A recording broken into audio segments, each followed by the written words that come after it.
I set an intention, then stimulate myself sexually while I use my imagination to eroticize my aim. For instance, to manifest a new home, I might imagine myself inside it, my bare feet against the floor, naked on the new sofa, and something erotic happening there. When I reach orgasm, the energy is released into the universe, where it begins to attract the ideal place. Thanks to my technique, I have manifested some incredible things such as professional opportunities, holidays, even love. I hardly recognize my life now. It doesn't always work, but at least I enjoy the process. This is a quote taken from Venus O'Hara, who is a self-described orgasm activist, and this was said during her interview with The Guardian. What she's referring to here is a method that she calls masturbation for manifestation, but it is based on something much older: sexual transmutation. Sexual transmutation is a method, more or less, that used to be and is still, in some circles, quite controversial. So controversial, in fact, that Jerry Hicks would often exclude this chapter in his seminars when discussing Napoleon Hill's Think and Grow Rich. Sexual transmutation can be practiced in a multitude of ways that wildly vary, from abstinence, meaning no touchy for a certain amount of time, all the way to orgasm, or specifically orgasmic visualization. I still don't understand why this is such a difficult topic for some people to speak about, because after all you're doing is harnessing your own sexual energy and then shooting it off, no pun intended, into the direction of your desires. But because this is such an intriguing subject, for me at least, today I am going to read that forbidden chapter of Napoleon Hill's Think and Grow Rich. He actually named this the 10th step to riches. Mild disclaimer: this specific chapter is very heterosexual leaning and appears to speak predominantly to the male population. Though I do find that quite inconvenient, it is understandable because this was written back in 1937.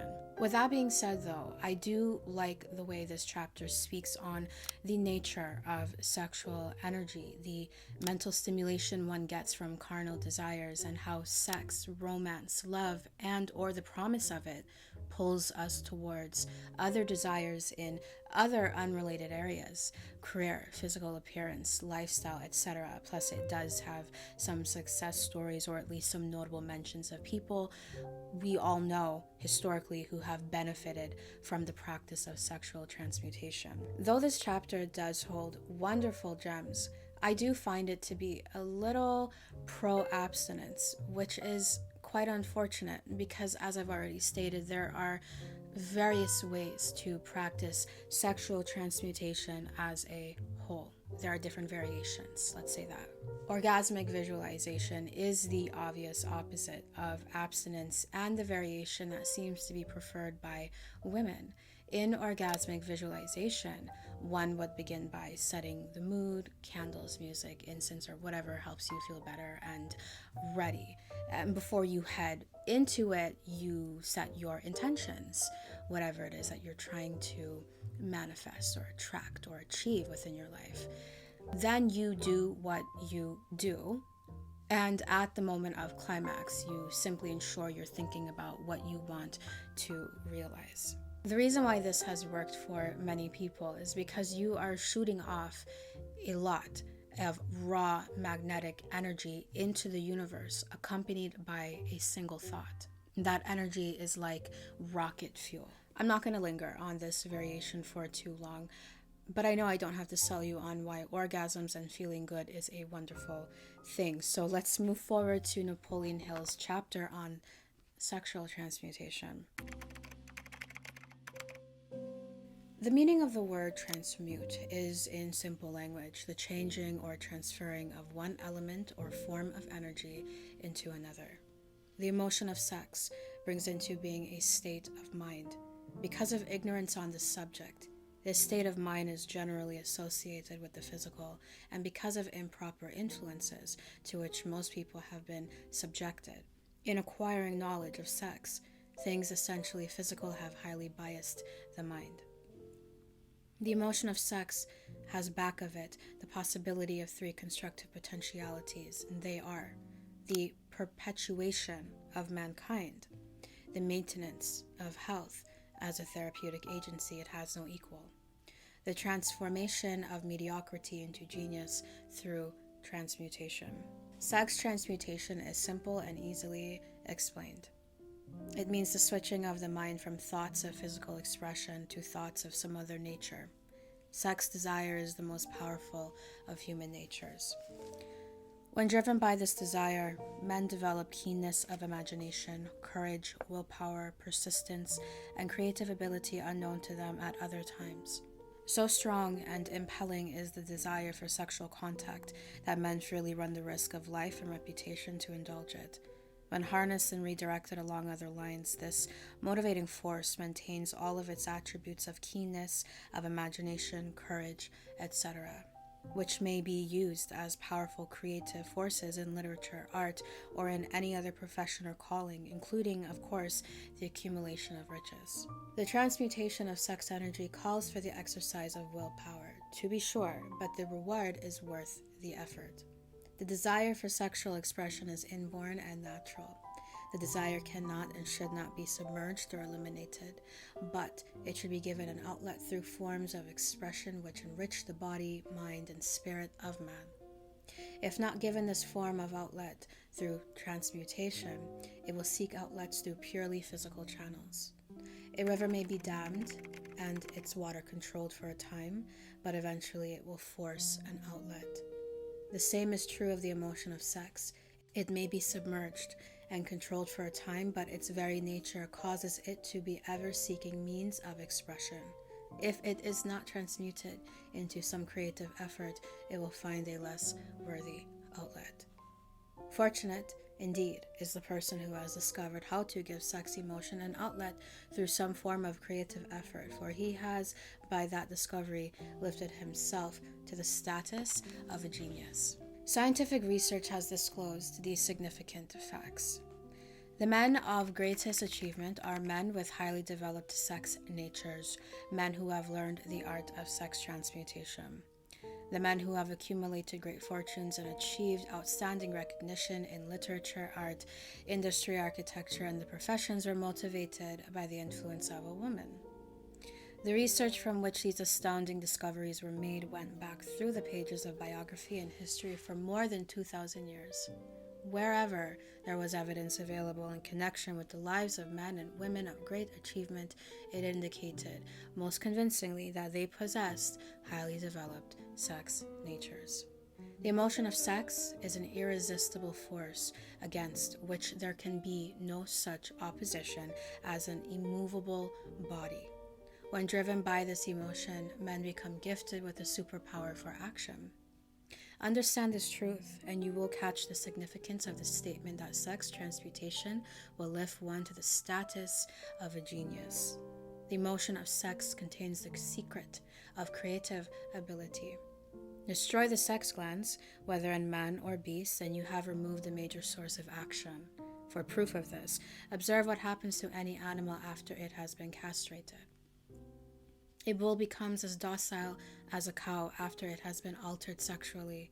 Sex alteration takes out of the male, whether man or beast, all the fight that was in him. Sex alteration of the female has the same effect. The 10 mind stimuli. The human mind responds to stimuli through which it may be keyed up to high rates of vibration, known as enthusiasm, creative imagination, intense desire, etc.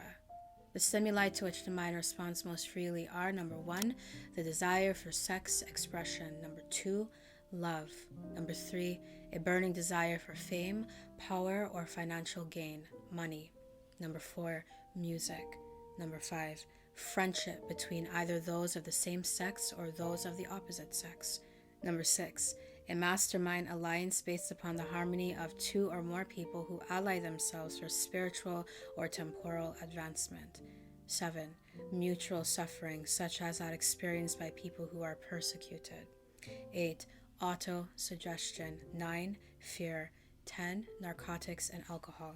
The desire for sex expression comes at the head of the list of stimuli, which most effectively step up the vibrations of the mind and start the wheels of physical action. 8 of these stimuli are natural and constructive. 2 are destructive. The list is here presented for the purpose of enabling you to make a comparative study of the major sources of mind stimulation. From this study, it will be readily seen that the emotion of sex is, by great odds, the most intense and powerful of all mind stimuli. This comparison is necessary as a foundation for proof of the statement that transmutation of sex energy may lift one to the status of a genius. Let us find out what constitutes a genius. Some wiseacre has said that a genius is a man who wears long hair, eats queer food, lives alone, and serves as a target for the joke makers. A better definition of a genius is a man who has discovered how to increase the vibrations of thought to the point where he can freely communicate with sources of knowledge not available through the ordinary rate of vibration of thought. The person who thinks will want to ask some questions concerning this definition of genius. The first question will be, how may one communicate with sources of knowledge which are not available through the ordinary rate of vibration of thought? The next question will be, are there known sources of knowledge which are available only to genii? And if so, what are these sources and exactly how may they be reached? We shall offer proof of the soundness of some of the more important statements made in this book, or at least we shall offer evidence through which you may secure your own proof through experimentation. And in doing so, we shall answer both of these questions. Genius is developed through the sixth sense. The reality of a sixth sense has been fairly well established. This sixth sense is creative imagination. The faculty of creative imagination is one which the majority of people never use during an entire lifetime, and if used at all, it usually happens by mere accident.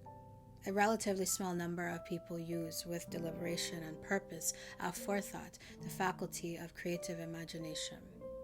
Those who use this faculty voluntarily and with understanding of its functions are genii. The faculty of creative imagination is the direct link between the finite mind of man and the infinite intelligence. All so-called revelations referred to in the realm of religion and all discoveries of basic or new principles in the field of invention take place through the faculty of creative imagination.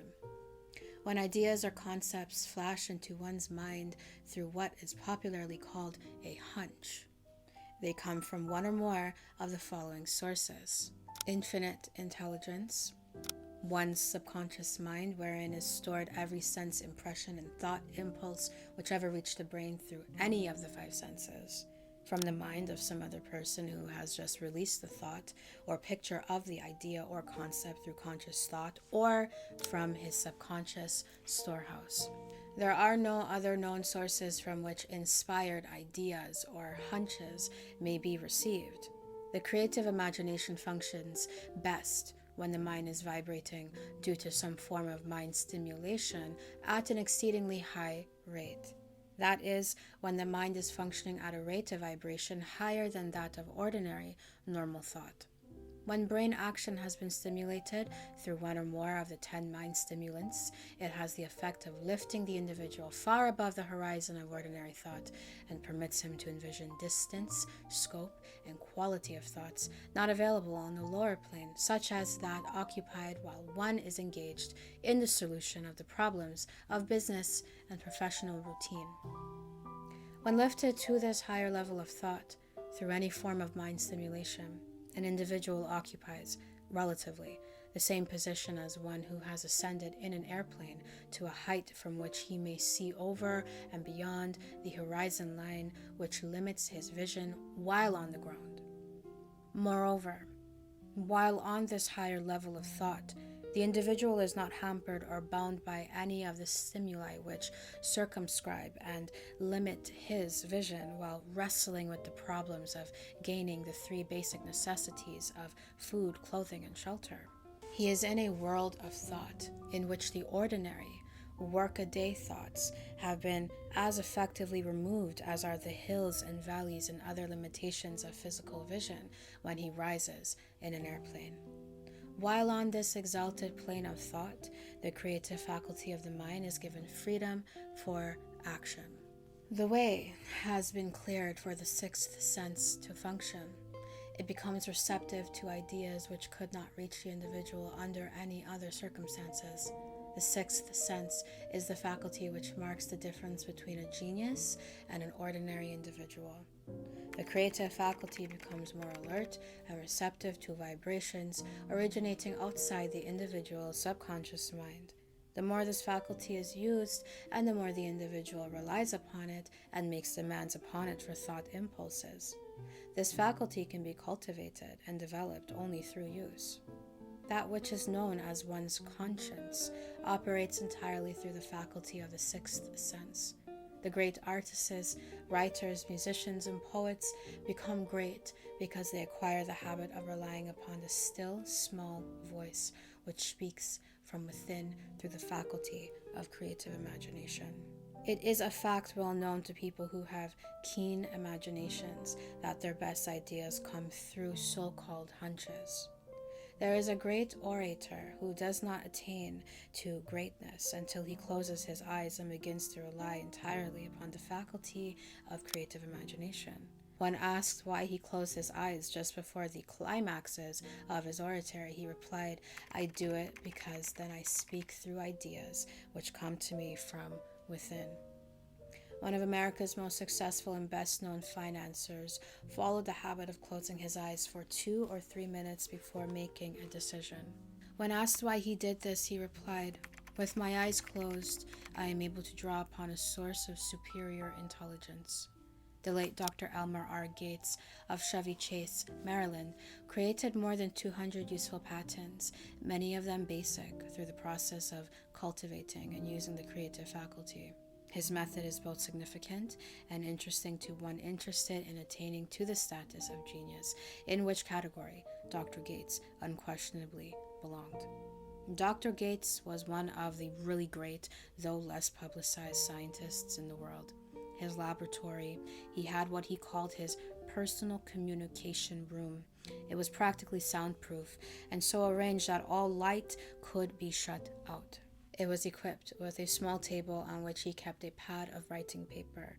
In front of the table on the wall was an electric push button which controlled the lights. When Dr. Gates desired to draw upon the forces available to him through his creative imagination, he would go into this room, seat himself at the table, shut off the lights, and concentrate upon the known factors of the invention on which he was working, remaining in that position until ideas began to flash into his mind in connection with the unknown factors of the invention.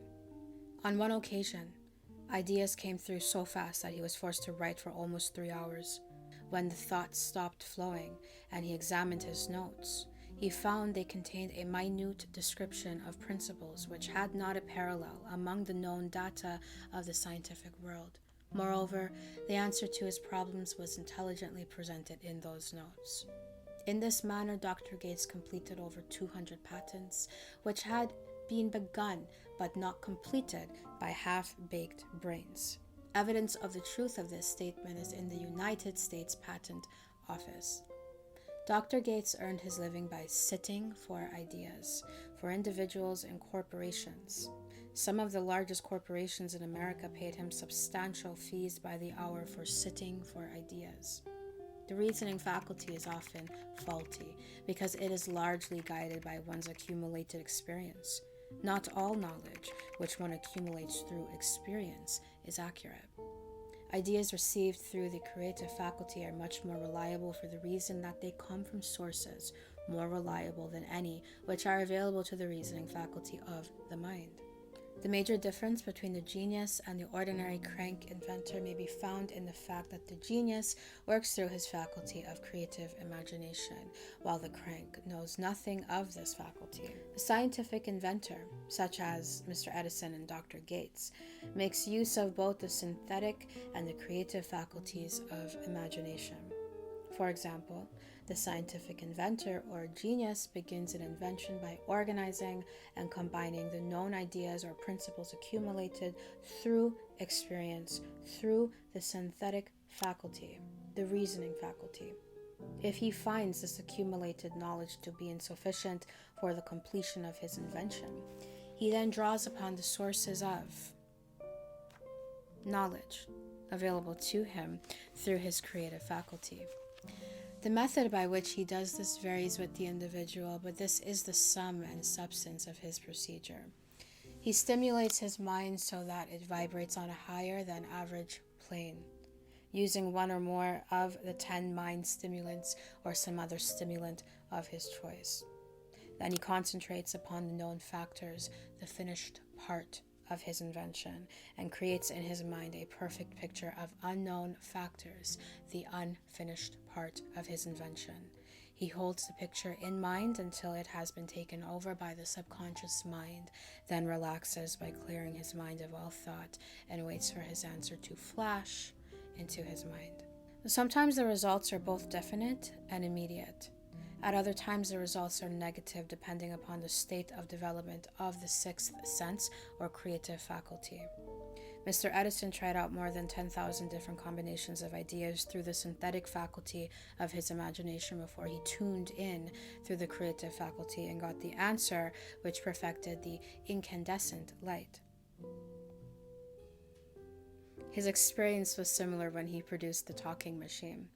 There is plenty of reliable evidence that the faculty of creative imagination exists. This evidence is available through accurate analysis of men who have become leaders in their respective callings without having had extensive educations. Lincoln was a notable example of a great leader who achieved greatness through the discovery and use of his faculty of creative imagination. He discovered and began to use this faculty as the result of the stimulation of love, which he experienced after he met Anne Rutledge, a statement of the highest significance in connection with the study of the source of genius. The pages of history are filled with the records of great leaders whose achievements may be traced directly to the influence of women who aroused the creative faculties of their minds through the stimulation of sex desire. Napoleon Bonaparte was one of these. When inspired by his first wife, Josephine, he was irresistible and invincible. When his better judgment or reasoning faculty prompted him to put Josephine aside, he began to decline. His defeat and Saint Helena were not far distant. If good taste would permit, we might easily mention scores of men well known to the American people who climbed to great heights of achievement under the stimulating influences of their wives, only to drop back to destruction after money and power went to their heads and they put aside the old wife for a new one. Napoleon was not the only man to discover that sex influence from the right source is more powerful than any substitute of expediency, which may be created by mere reason. The human mind responds to stimulation. Among the greatest and most powerful of these stimuli is the urge of sex. When harnessed and transmuted, this driving force is capable of lifting men into that higher sphere of thought, which enables them to master the sources of worry and petty annoyance, which beset their pathway on the lower plane. Unfortunately, only the genii have made the discovery. Others have accepted the experience of sex urge without discovering one of its major potentialities, a fact which accounts for the great number of others as compared to the limited number of genii. For the purpose of refreshing the memory in connection with the facts available from the biographies of certain men, we here present the names of a few men of outstanding achievement, each of whom was known to have been of a highly sexed nature. The genius which was theirs undoubtedly found its source of power in transmuted sex energy.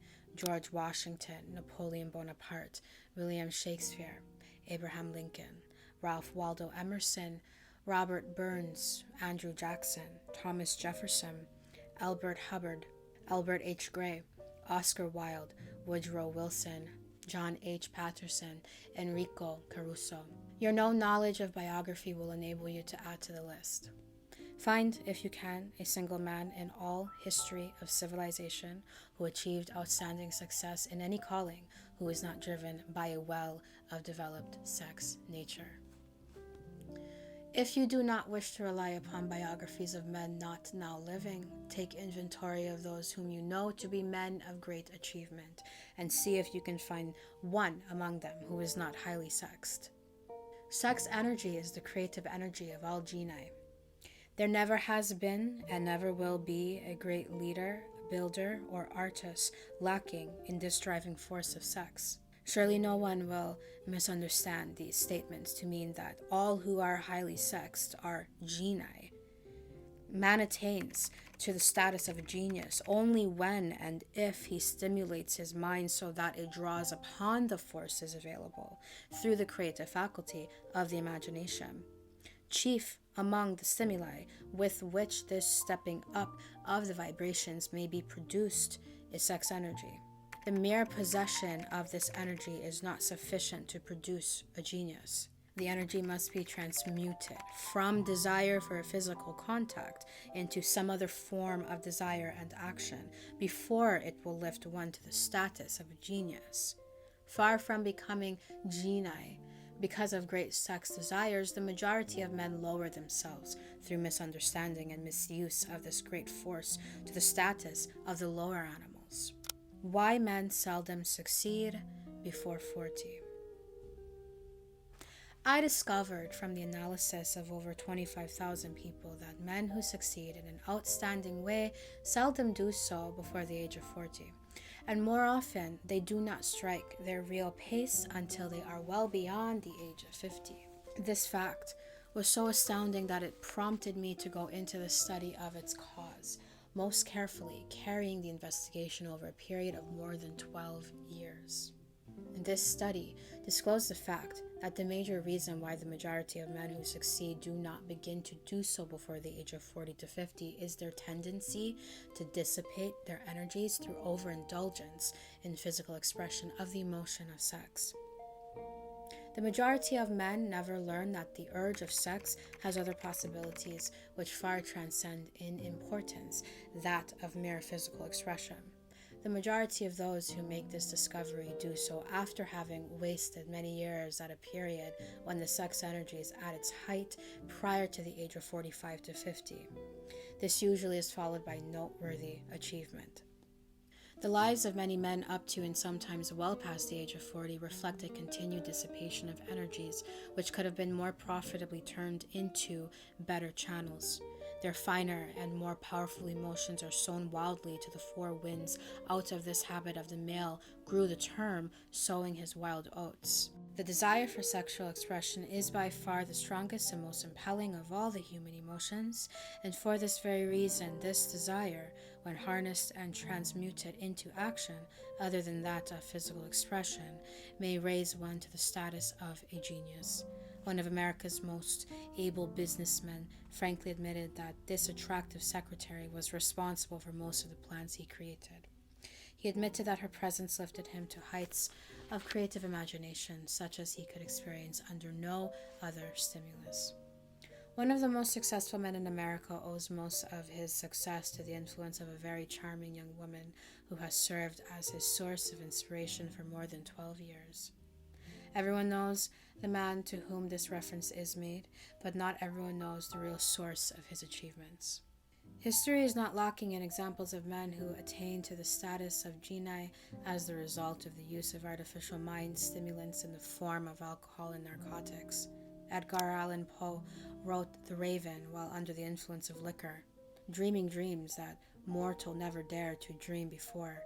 James Whitcomb Riley did his best writing while under the influence of alcohol.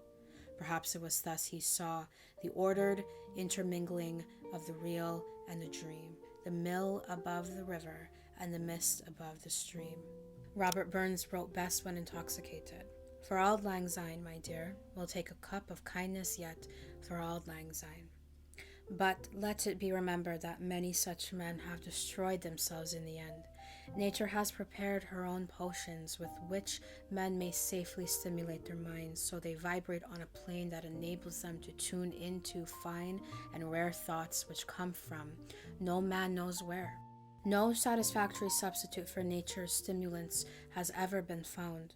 It is a fact well known to psychologists that there is a very close relationship between sex desires and spiritual urges, a fact which accounts for the peculiar behavior of people who participate in the orgies known as religious revivals, common among the primitive types. The world is ruled and the destiny of civilization is established by the human emotions. People are influenced in their actions not by reason so much as by feelings. The creative faculty of the mind is set into action entirely by emotions and not by cold reason. The most powerful of all human emotions is that of sex. There are other mind stimulants, some of which have been listed, but no one of them, nor all of them combined, can equal the driving power of sex. A mind stimulant is any influence which will either temporarily or permanently increase the vibrations of thought. The 10 major stimulants described are those most commonly resorted to. Through these sources, one may commune with infinite intelligence or enter at will the storehouse of the subconscious mind, either one's own or that of another person, a procedure which is all there is of a genius.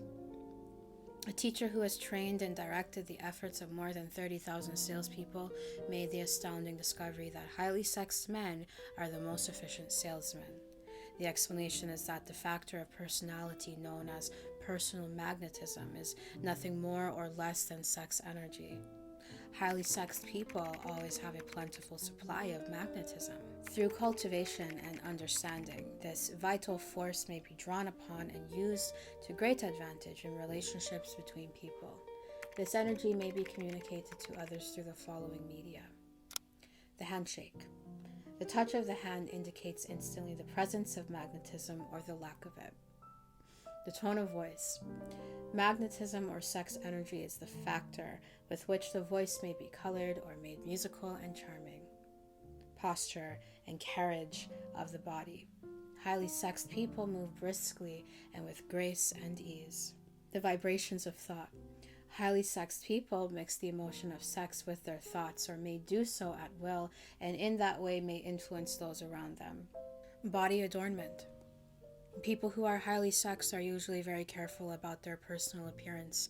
They usually select clothing of a style, becoming to their personality, physique, complexion, etc.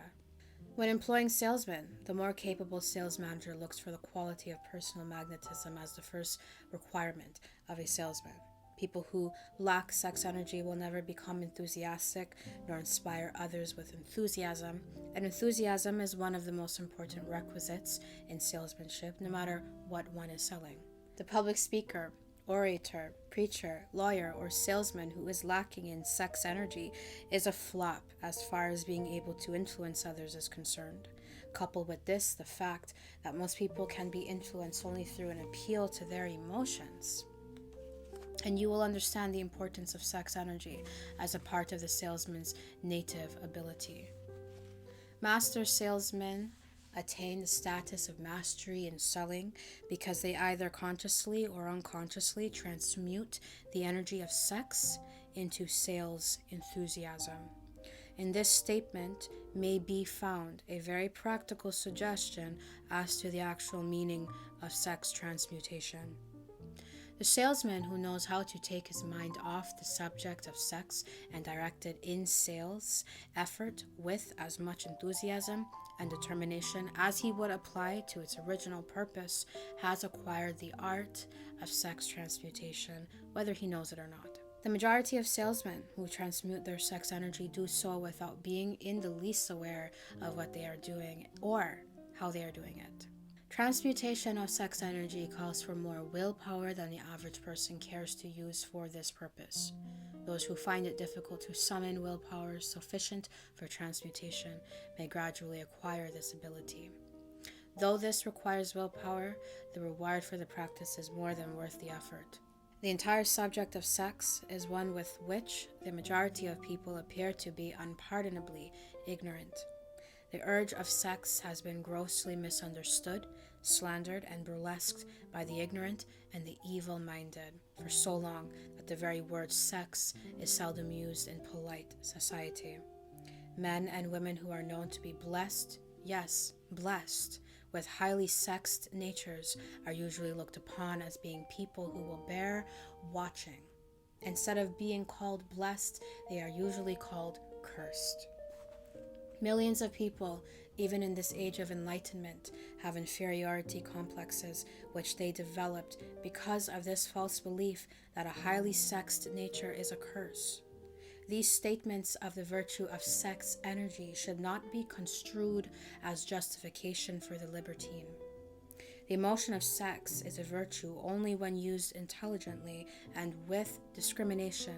It may be misused, and often is, to such an extent that it debases instead of enriches both body and mind.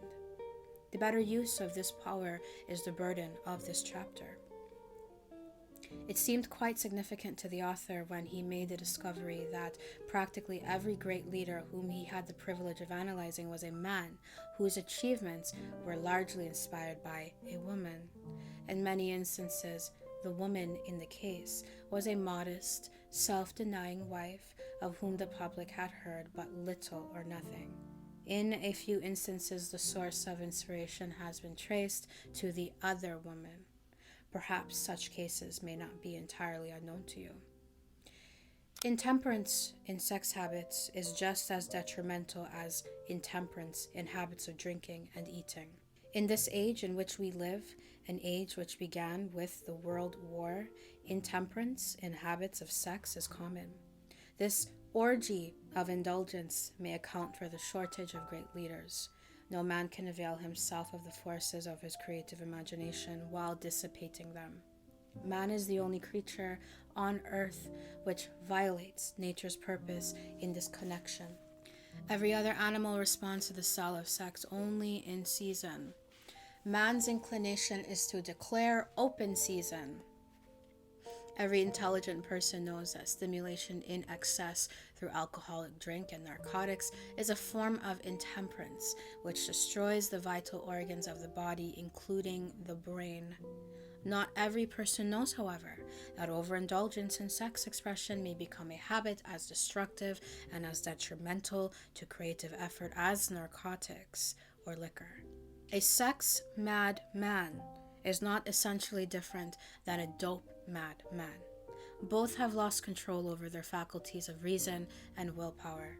Sexual overindulgence may not only destroy reason and willpower, but it may also lead to either temporary or permanent insanity.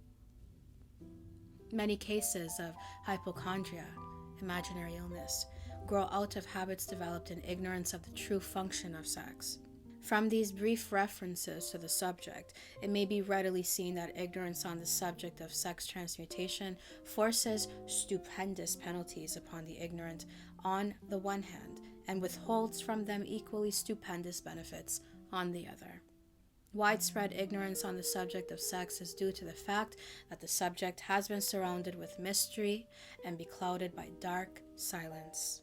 The conspiracy of mystery and silence has had the same effect upon the minds of young people that the psychology of prohibition had. The result has been increased curiosity and desire to acquire more knowledge on this verboten subject, and to the shame of all lawmakers and most physicians, by training best qualified to educate youth on the subject, information has not been easily available. Seldom does an individual enter upon highly creative effort in any field of endeavor before the age of 40. The average man reaches the period of his greatest capacity to create between 40 and 60. These statements are based upon analysis of thousands of men and women who have been carefully observed. They should be encouraging to those who fail to arrive before the age of 40, and to those who become frightened at the approach of old age, around the 40-year mark. The years between 40 and 50 are, as a rule, the most fruitful. Man should approach this age not with fear and trembling, but with hope and eager anticipation. If you want evidence that most men do not begin to do their best work before the age of 40, study the records of the most successful men to the American people, and you will find out. Henry Ford had not hit his pace of achievement until he had passed the age of 40. Andrew Carnegie was well past 40 before he began to reap the reward of his efforts. James J. Hill was still running a telegraph key at the age of 40.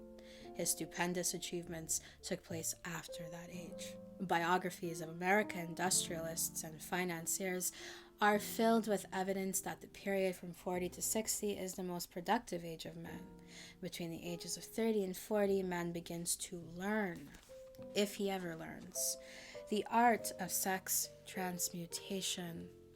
This discovery is generally accidental, and more often than otherwise the man who makes it is totally unconscious of his discovery.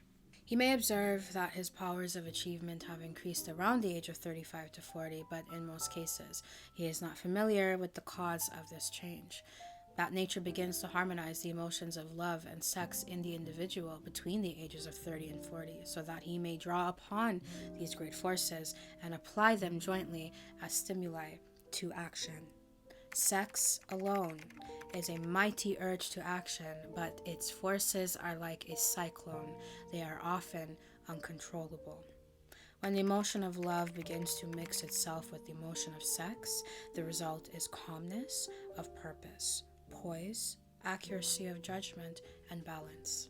What person who has attained to the age of 40 is so unfortunate as to be unable to analyze these statements and to corroborate them by his own experience? When driven by his desire to please a woman, based solely upon the emotion of sex, a man may be and usually is capable of great achievement, but his actions may be disorganized, distorted, and totally destructive. When driven by his desire to please a woman, based upon the motive of sex alone, a man may steal, cheat, and even commit murder.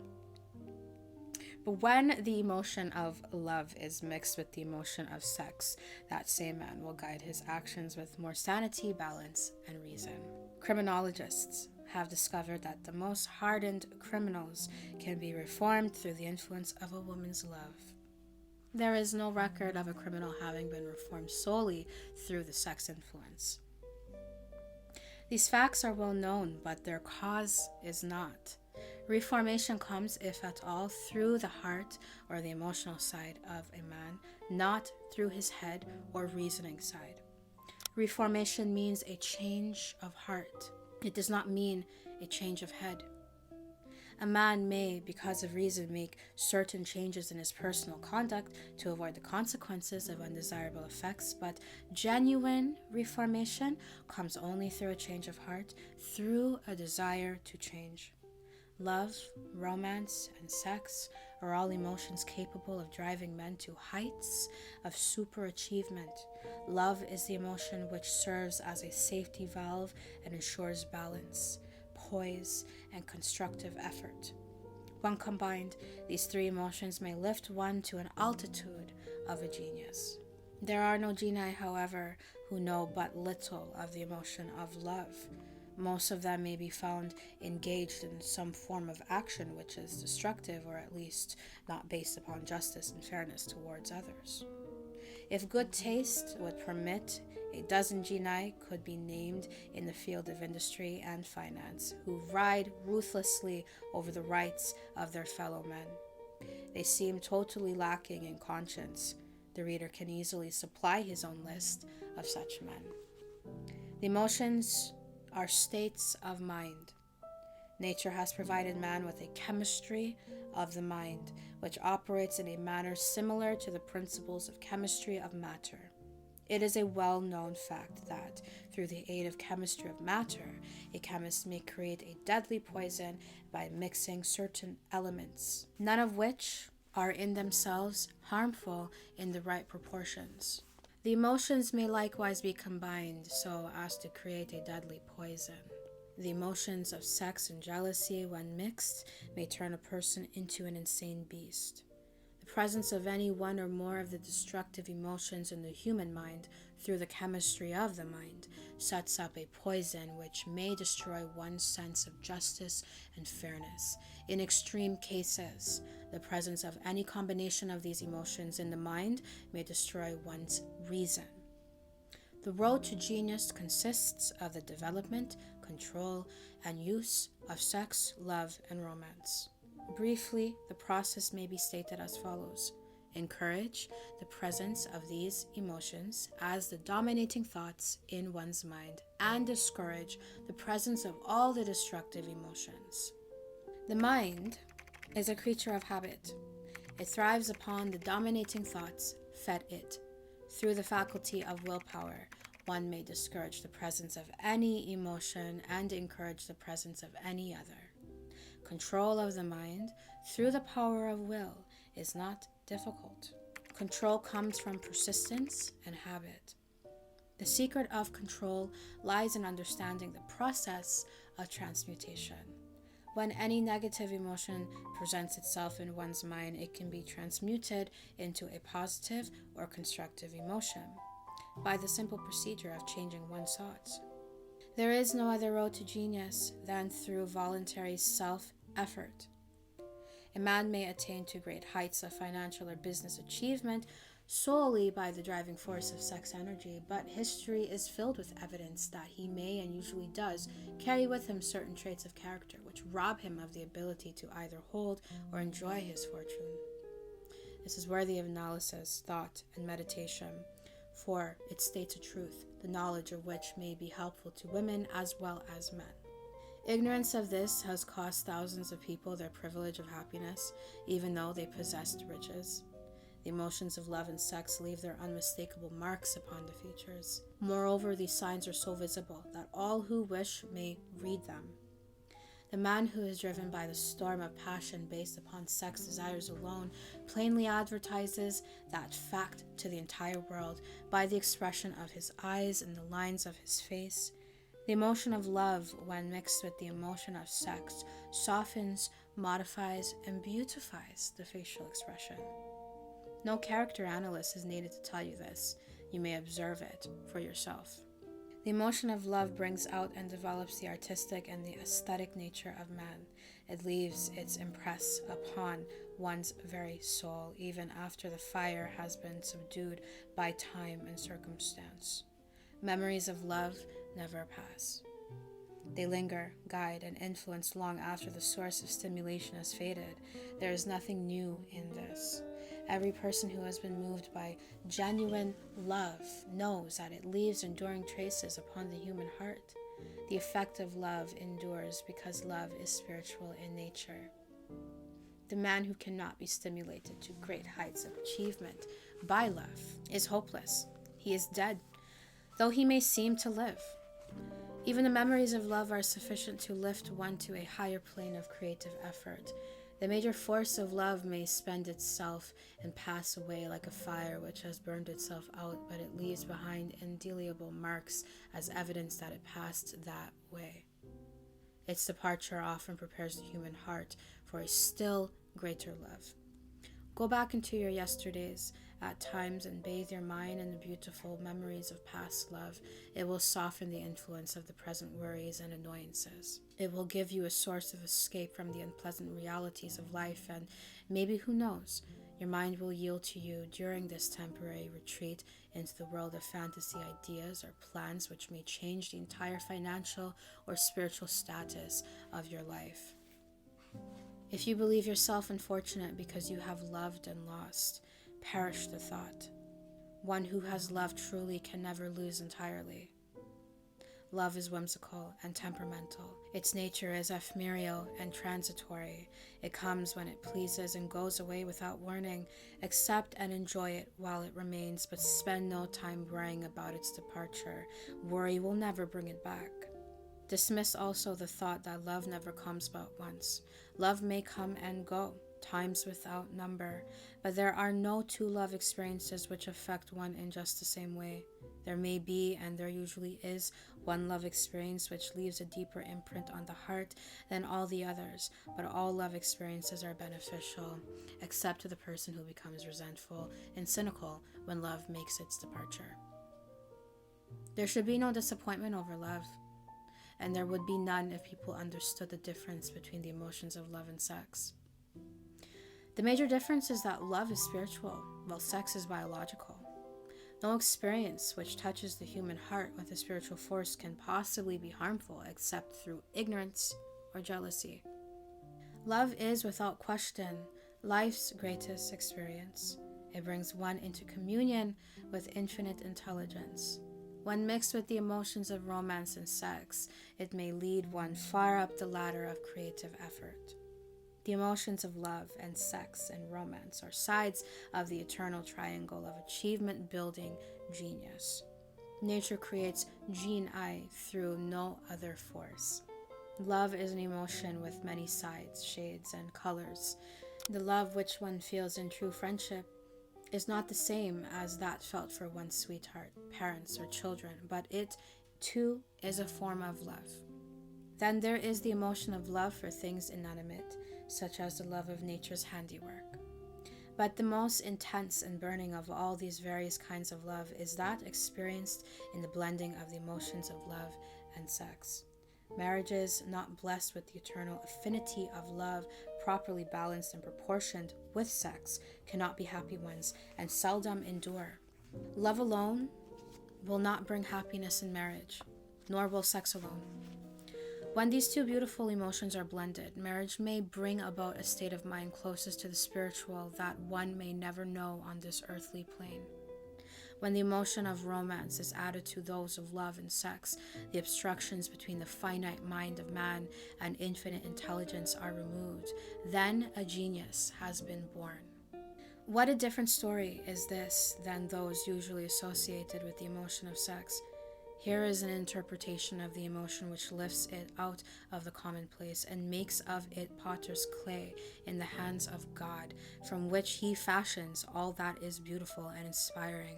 It is an interpretation which would, when properly understood, bring harmony out of the chaos which exists in too many marriages.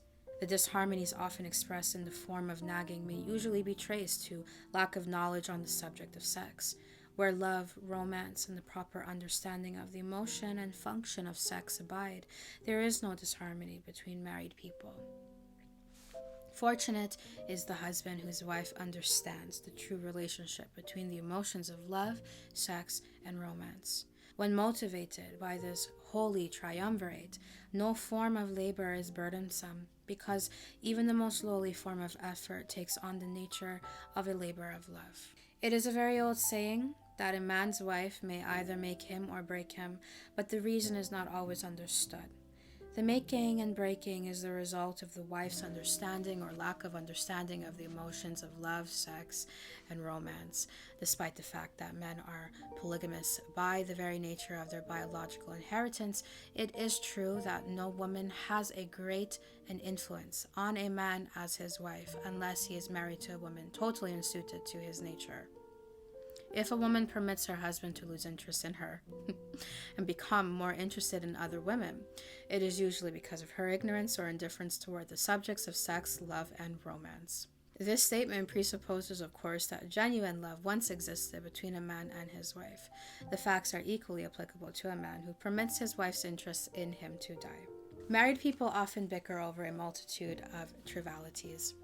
If these are analyzed accurately, the real cause of the trouble will often be found to be indifference or ignorance on these subjects.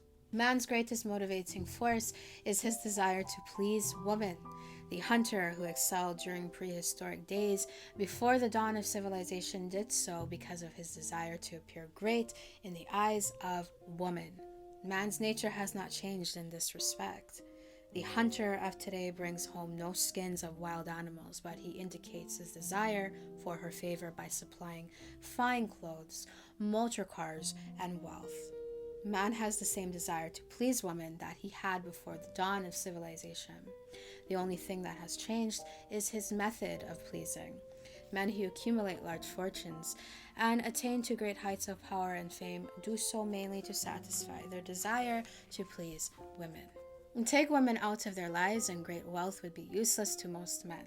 It is this inherent desire of man to please woman which gives woman the power to make or break a man.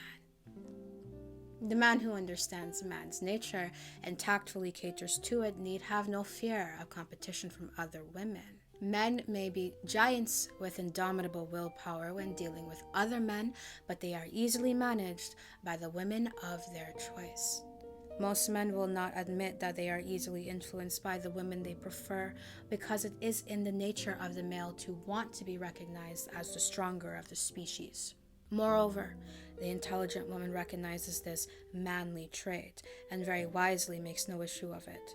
Some men know that they are being influenced by the women of their choice, their wives, sweethearts, mothers, or sisters, but they tactfully refrain from rebelling against the influence because they are intelligent enough to know that no man is happy or complete without the modifying influence of the right woman.